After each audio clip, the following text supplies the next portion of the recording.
You drink water every day, probably more than most people. You carry a bottle, you track your intake. You have been told your whole life that staying hydrated is one of the simplest things you can do for your health. And you believed it. So did everyone else. But here is the question nobody asks. Does it matter how you drink it? Not just how much, how, when, what temperature, what speed, what it is stored in, what you mix into it. Because your kidneys, the organs responsible for filtering every drop of fluid that passes through your body, do not simply process water. They respond to it. And the way most people drink water every single day is creating a pattern of stress on kidney tissue that builds so gradually, so invisibly, that it never produces a symptom until the function it has cost is already gone. A 2021 analysis published in the Journal of the American Society of Nephrology examined hydration habits in detail across more than 3,500 adults over a 7-year period. The researchers were not looking at how much water people drank. They were looking at the pattern, the timing, the temperature, the source, the speed. And what they found challenged everything most people assume about something as simple as drinking water. Adults with the most damaging hydration patterns showed kidney function decline at nearly twice the rate of those with optimal patterns, despite consuming virtually identical total daily fluid volumes. Same amount of water, completely different outcomes for the kidneys filtering it. The sixth habit on this list is one that millions of people do every single morning as part of what they believe is a health ritual. The first one, the most damaging, is something that almost everyone does instinctively, without thinking, multiple times a day, because it feels like the right thing to do in the moment. Before we begin, tell us in the comments right now, how old are you, and where are you watching from, and how much water do you drink every day? Drop it below. We read and respond to every single comment. Number 6, drinking water that has been sitting in a plastic bottle left in a warm environment. This one has been dismissed as alarmist for years. The research behind it no longer allows for that dismissal. When plastic water bottles are exposed to heat left in a car, stored near a window, kept in a bag in warm weather, the plastic begins to leach chemical compounds into the water it contains. The most extensively studied of these compounds are bisphenol A and a related group called phthalates. Both are endocrine-disrupting chemicals, meaning they interfere with the hormonal systems that regulate normal physiological function. Both have been detected in human urine at elevated levels in populations with high plastic bottle use, and both have been specifically linked to kidney tissue damage in peer-reviewed research. A 2019 study published in Environmental Health Perspectives examined BPA exposure and kidney function across a cohort of adults over 55. Those in the highest quartile of urinary BPA concentration showed a 31% faster rate of estimated GFR decline over 4 years compared to those in the lowest quartile. The kidneys were not just filtering this compound, they were being damaged by repeated daily exposure to it. The practical reality is that most people store plastic water bottles in conditions that promote leaching without realizing it. The bottle in the car, the bottle left on a desk in a sunlit room, the bottle that has been refilled and reused many times past its intended single use. Each of these represents ongoing chemical exposure that the kidneys must manage on top of everything else they are already doing. Switching to glass or stainless steel bottles eliminates this exposure entirely. It is not an expensive or complicated change. It is simply a change most people have not made because nobody connected the plastic bottle to the kidney until the research made that connection impossible to ignore. Number 5. Drinking water too quickly in large volumes. Your kidneys regulate the water content of your blood with extraordinary precision. They do this through a hormonal system involving a compound called antidiuretic hormone, or ADH, which signals the kidneys to retain or release water depending on how concentrated the blood is at any given moment. This system is elegant and efficient, but it operates on a timeline. It takes time for the kidneys to receive the hormonal signal, respond to it, and adjust their output accordingly. When a large volume of water is consumed very quickly, draining half a liter or more in a matter of minutes, which many people do when they realize they haven't drunk enough during the day and try to catch up, the fluid enters the bloodstream faster than the hormonal regulation system can respond. Blood sodium concentration drops abruptly. The kidneys are suddenly processing a volume of fluid that exceeds what the regulatory system has prepared them to handle efficiently. In healthy young kidneys, this imbalance is corrected rapidly and without lasting consequence. In kidneys that have already lost some functional reserve through aging or early disease, the repeated demand for rapid volume management creates a mechanical and hormonal burden that accumulates over time. The filtering units are stretched. The tubular cells responsible for fine-tuning water reabsorption are repeatedly pushed to their regulatory limits. Chronic, rapid, large-volume drinking also dilutes electrolytes in the blood to a degree that forces the kidneys into a constant sodium-conserving mode, increasing the workload on the tubular transport systems that move sodium across cell membranes. This is a process that requires significant cellular energy, and when demanded repeatedly, accelerates the functional aging of tubular cells. The adjustment is straightforward. Drink water consistently throughout the day in moderate amounts, rather than in large, rapid boluses. A glass every hour sustains hydration with far less regulatory demand than 3 large quantities consumed at irregular intervals. Before we continue, if this has been useful so far, hit that like button so more people can find this information. Subscribe and turn on notifications. New content every week. Number 4. Drinking water immediately before, during, and after every meal. This habit is so deeply embedded in modern health culture that questioning it feels counterintuitive. Drink water with meals. Stay hydrated during eating. It sounds entirely reasonable. The kidney-specific problem is more nuanced than most people realize, and it involves not the water itself, but what the water does to the digestive environment that the kidneys ultimately have to process. When large amounts of water are consumed during a meal, gastric acid is diluted. The digestive efficiency of the stomach decreases. Proteins that would normally be broken down more completely in a well-acidified stomach pass into the small intestine in larger molecular fragments. These partially digested protein fragments are absorbed and enter the bloodstream in forms that require more complex filtration and processing by the kidney than fully digested amino acids would.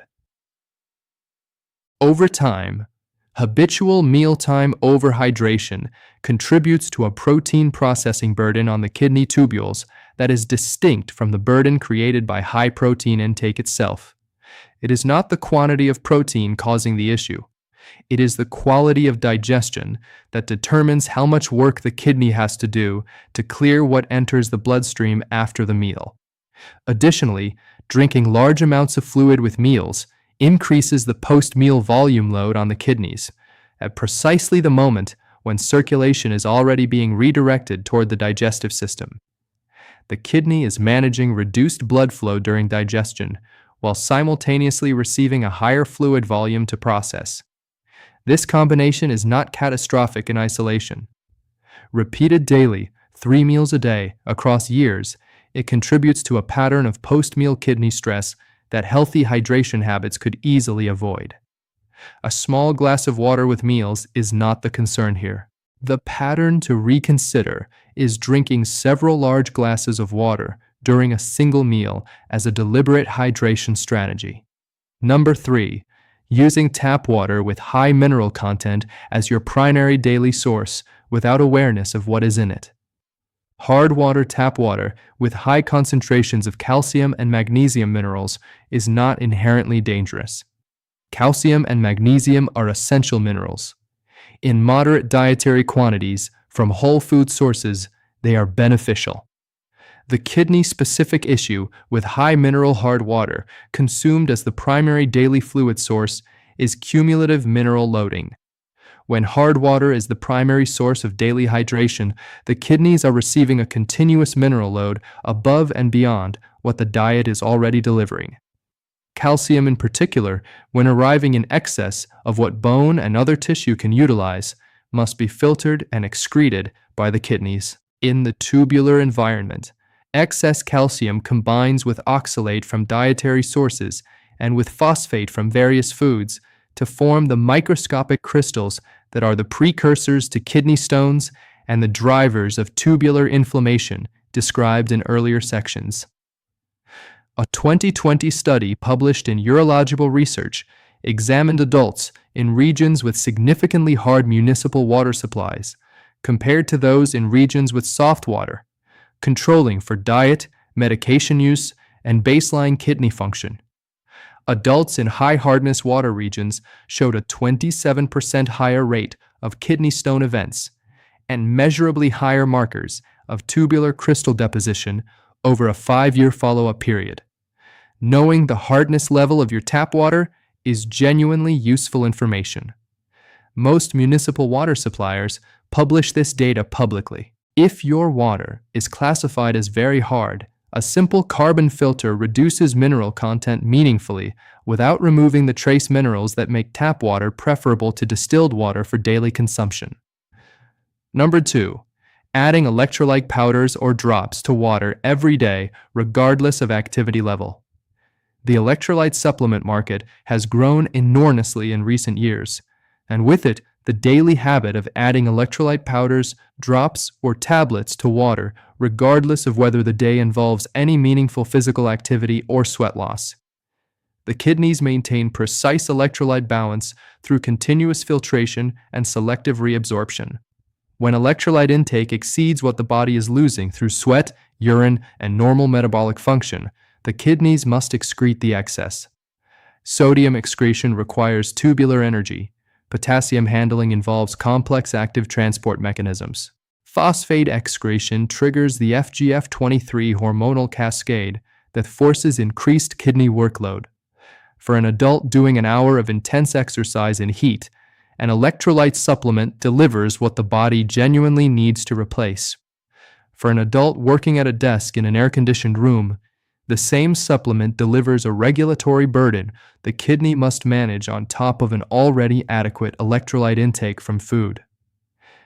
Many electrolyte products also contain citric acid and artificial flavoring compounds that must be processed and excreted by the kidneys, adding a chemical clearance burden to the mineral regulatory burden simultaneously.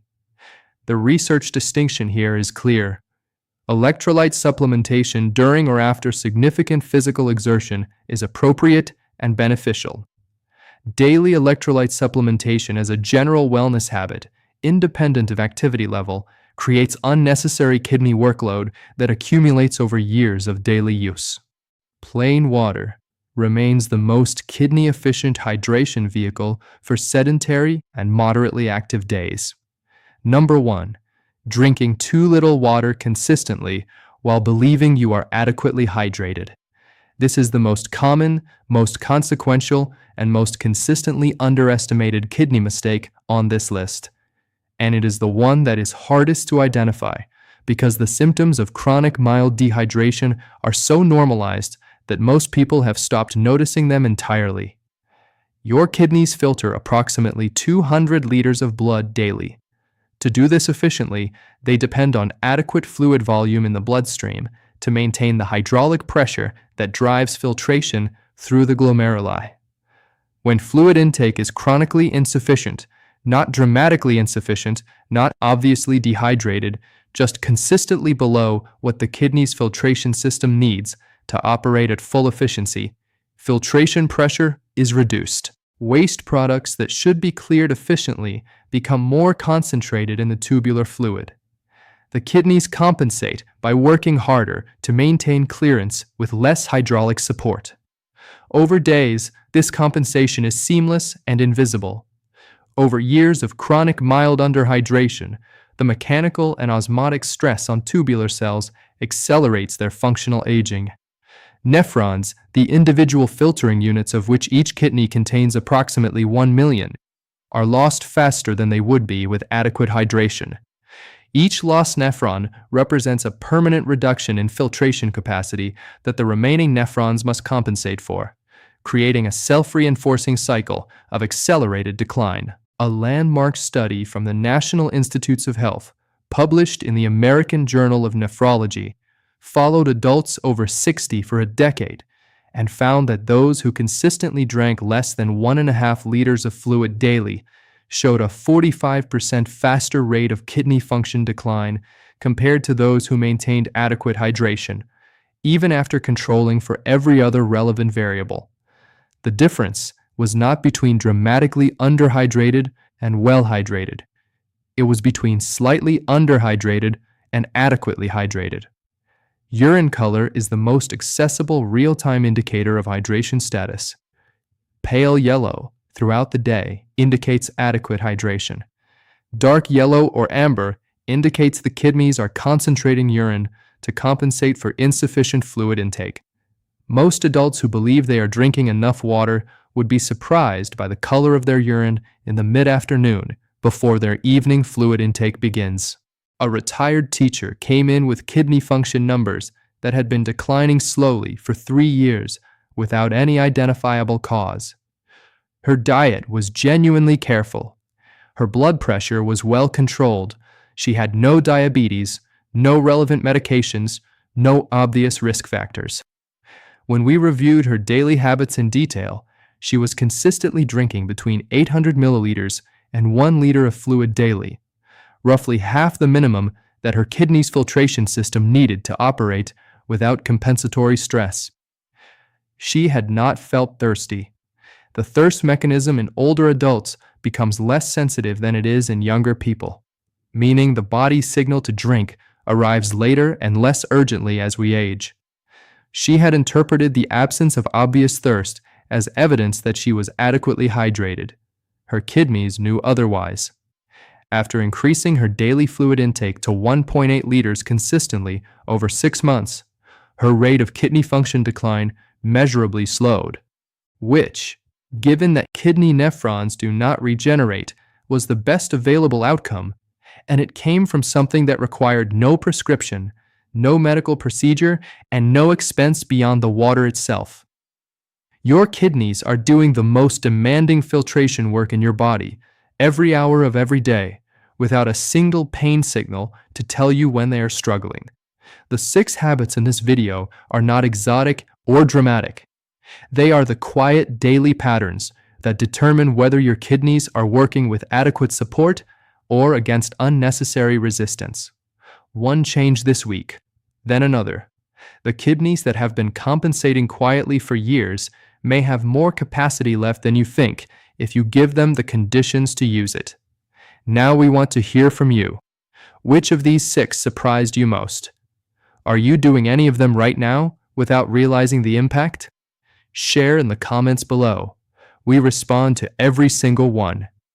Next week, we are covering the 9 physical signs your kidneys are already struggling, visible on your skin, your feet, and your eyes, long before any blood test shows a problem.